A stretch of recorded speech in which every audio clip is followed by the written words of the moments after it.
ఏ శాఖలో ఎక్కడ ఎవరు అవినీతికి పాల్పడినా సహించేది లేదని, జీరో కరప్షన్ దిశగా రాష్ట్రంలో పాలనా వ్యవస్థను నిర్మించాలని ముఖ్యమంత్రి నారా చంద్రబాబు నాయుడు అధికారులను ఆదేశించారు. ఎక్కడ అవినీతి జరుగుతుందో అక్కడ ప్రధానంగా దృష్టి పెట్టి విచారణ జరపాలని, అవినీతి రుజువైతే తక్షణం చర్యలు తీసుకోవాలని స్పష్టం చేశారు. ఏడాది పాలనపై ప్రజల నుంచి వివిధ ప్రభుత్వ పథకాలు, కార్యక్రమాలపై వ్యక్తమైన అభిప్రాయాలపై ఉండవల్లిలోని క్యాంపు కార్యాలయంలో ముఖ్యమంత్రి అధికారులతో సమీక్ష నిర్వహించారు. ఈ ఏడాది కాలంలో కూటమి ప్రభుత్వంపై అత్యధిక స్థాయిలో సంతృప్తి వ్యక్తమైనట్లు ఐవీఆర్ఎస్ సిఎస్డిఎస్ ప్రజాభిప్రాయ సేకరణలో వెల్లడైంది.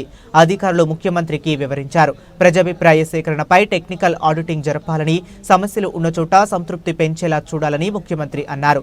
సంక్షేమం, ఉద్యోగాల కల్పన, రహదారుల వంటి 10 ముఖ్యమైన ప్రజా సమస్యలకు ఎక్కువ ప్రాధాన్యత ఇచ్చి వాటి పరిష్కారానికి కృషి చేయాలని చెప్పారు. వర్క్ ఫ్రం హోం, పెట్టుబడుల రాక, నైపుణ్య శిక్షణతో ఎంతో మందికి ఉద్యోగాలు వచ్చాయో తెలియజేయాలన్నారు. 175 నియోజకవర్గాల్లో జాబ్ మేళాలు నిర్వహించడంతో పాటు ఆగస్టు 15 కల్లా అన్ని సేవలను వాట్సాప్ గవర్నెన్స్ మన మిత్ర కింద అందించాలని స్పష్టం చేశారు. మరోవైపు వికలాంగులు, వృద్ధులకు రేషన్ సరుకులు ఇంటికి తీసుకువెళ్లి అందించడం మరింత మెరుగ్గా జరిగేలా ఆలోచన చేయాలన్నారు.